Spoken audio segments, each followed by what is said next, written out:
Hello there and welcome back to some more Silly Car Showdown. Today we are taking a look at the Alfa Romeo Giulia TZ2. This car was requested by Cameron's Music and Gaming Land, and it is a very pretty car indeed.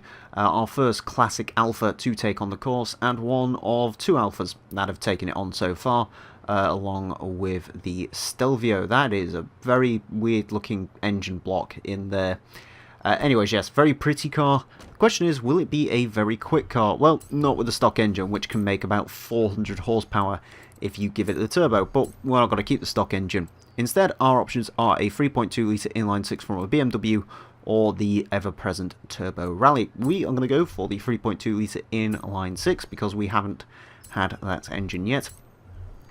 We are also not drivetrain swapping the car, as usual for this series. Also, no Forza Aero is allowed, and this car only comes with Forza Aero, so it's staying in its bare birthday suit. Right, tyres, that shoots the PI up, which is nice to see. The question is, what size tyres are we going to get?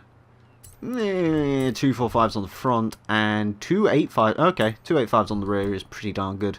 Those front tyres, though, are not massively big. And anyways, let's build up the rest of the car around it. Of course, get rid of that old gearbox, which is probably very slow. The PI on this thing is exceptionally large. I'm curious to see what it's going to start doing when engine upgrades go into it. But for now, that PI is very impressive. So as we put in those, anti-roll bars, stick in the roll cage, that's also going to help the PI. Right, power. I'm not actually sure how much power this engine produces. I think it's somewhere in the region of 700 or so. The actual stats are not moving when this stuff goes in, which is a little bit worrying. Yeah, especially when cams are only putting you up 3 PI. Oh dear. Yeah, the PI isn't moving. This is not going to be good, is it? The turbo's not even doing anything to the PI. Okay, never mind. My confidence has shot down slightly. Anyways, S1 860. 761 horsepower, 551 foot-pound torque, 1,559 pounds of weight. This is probably not going to end well looking at those stats. My confidence has vastly gone down, I will say. I will have a quick look at the tuning, just make sure, yeah, those gear ratios should be fine. Yeah. I'm not actually sure how this one's going to go. It's either going to be really very, very good and underestimated, or really very, very bad. There's only one way to really find out. Let's get to Edinburgh. Okay, so here we are once again at our snowy Edinburgh track, where the Giulia TZ2 is going to get 5 laps to set the best time it possibly can. I am worried about this one.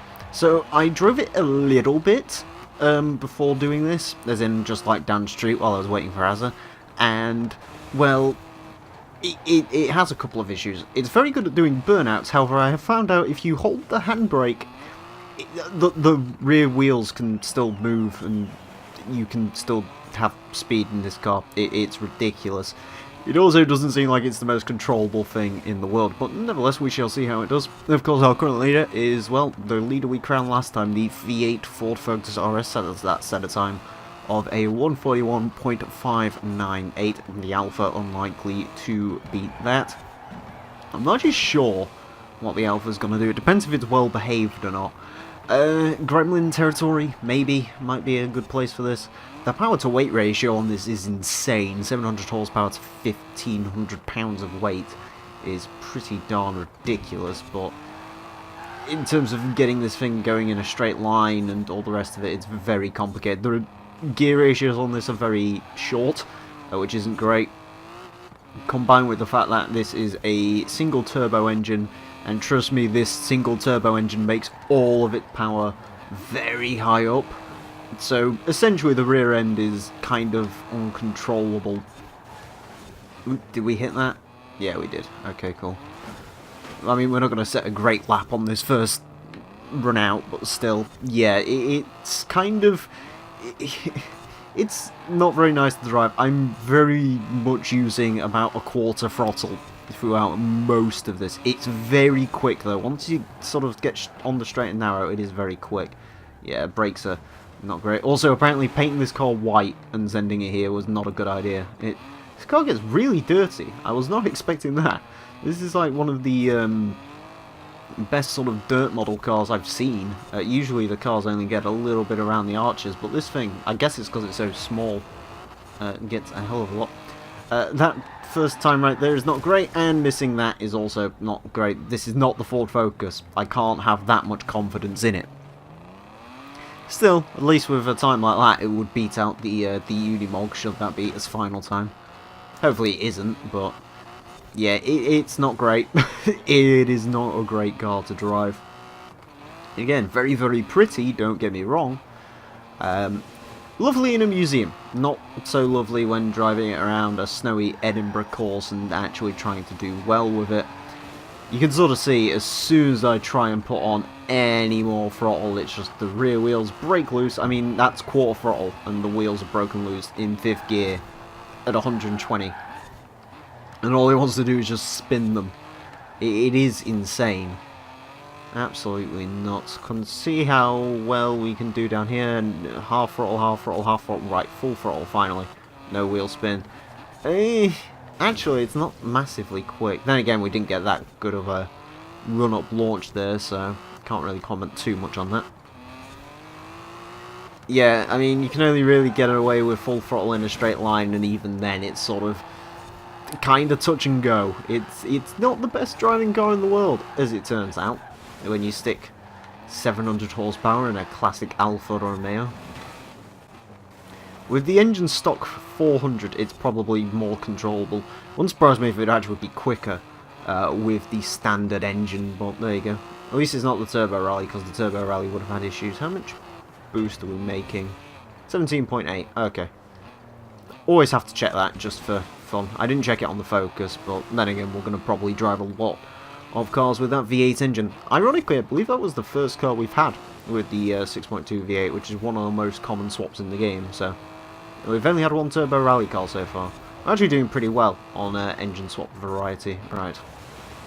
Actually get it stopped going to... I'm surprised this didn't have some sillier engines available for it, to be honest with you. I was kind of expecting Ferrari V12 to go in this, but I'm not going to complain too much that it isn't, but still, that's sort of what I was expecting, maybe slightly hoping for. I'd sort of kind of...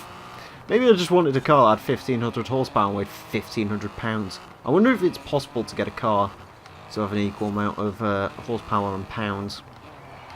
I'm assuming the best candidate for that would be stuff like old Lotuses. Maybe that old Lotus 11 might be able to do it. I'm not 100% sure though. I know that car's very, very light. Actually, the 595 Abarth, maybe. I don't know how much that is stock though. Anyways, ignoring that, I think the Peel got pretty darn close.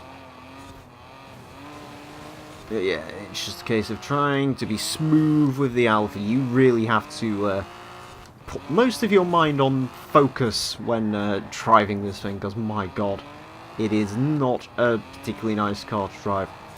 The one saving grace is it could be worse. If those tyres were smaller in the back, I don't even want to think about what this car would be like. I think it would really benefit from having bigger tyres up front as well. This thing had like 265s in the front. You could probably get it to have a really good turn-in, which would be nice. And again, it does feel like one of those cars where Forza Aero would make all the difference on this. And that's kind of why I don't really like running Forza Aero in this series. Just because it's not massively interesting, you know. Forza Aero can improve the way a car drives hell of a lot. You may as well let it run pretty much as intended, just with a sillier engine in it, and see how it does. A 151.814. That's not actually that terrible a time. I think that sticks it around like the Sentra and stuff like that, but it could go quicker. Through this first section, it's actually pretty nice. It gets turned in really quite well.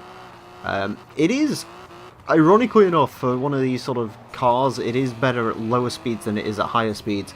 Because it doesn't really matter whether it's low speed or high speed, you get no traction either way from the rear end, so it actually doesn't hurt that much through the slower sections.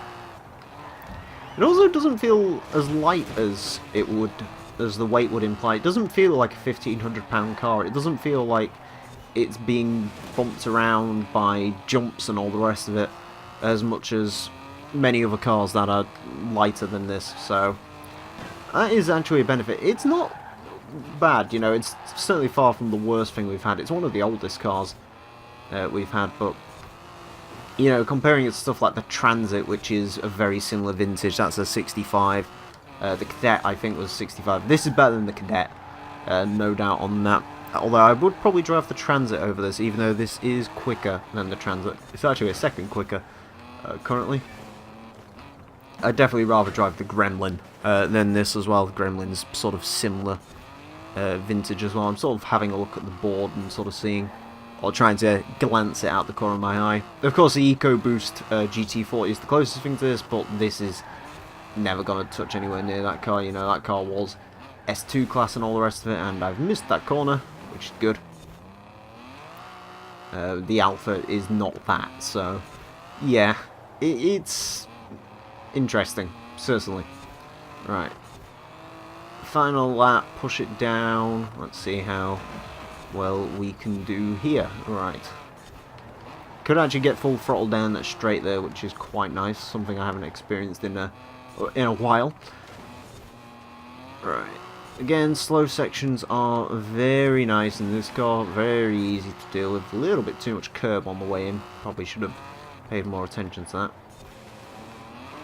But yeah, I mean, it's not getting bumped around by curbs and jumps as much. It's like coming out of this section, there is a lot of uneven ground here, especially up this section.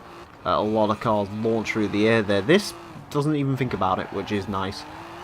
Very controlled. It's actually pretty decent through that section as well, and usually that's a bad section for cars that handle badly. Coming up towards the Glasgow Smile. I'm going to stick it in fourth. Getting on the power lightly, lightly. Push up to about 146. The brakes are the biggest disappointment in this. I was expecting better brakes from such a light car. Again, you know, as I've said before with the brake upgrades, it's sort of a much bigger improvement for it's an improvement on a car-by-car basis. It's not just like the same brake pads installed to every car, so every car stops sooner magically. You know, it's got to bear in mind the car's stock PI and all that, which I guess this does. But yeah, the brakes are surprisingly disappointing.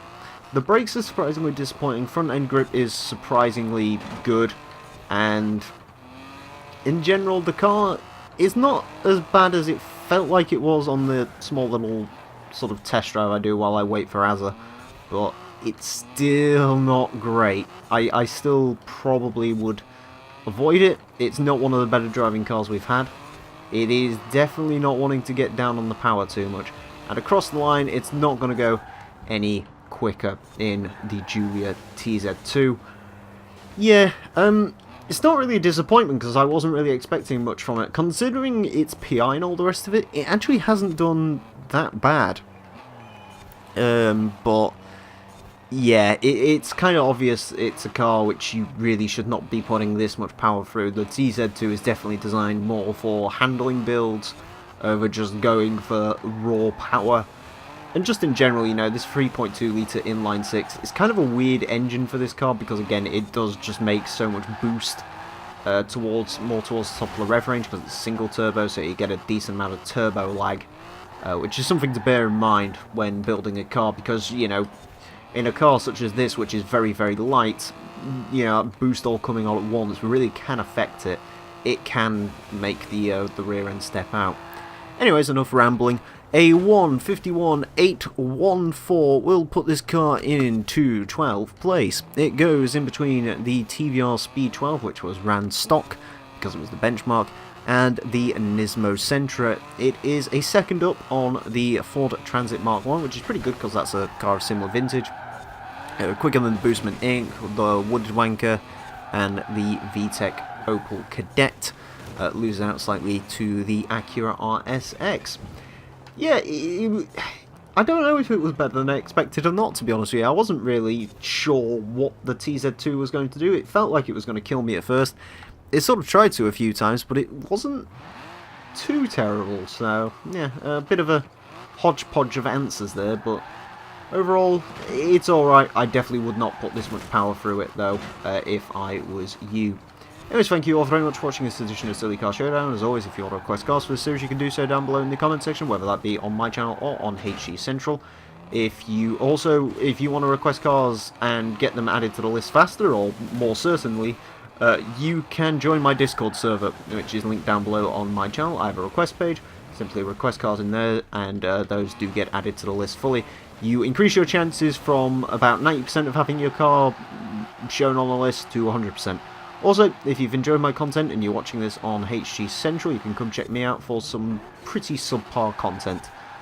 My link is down below. So thank you all very much for watching, and until next time, a farewell.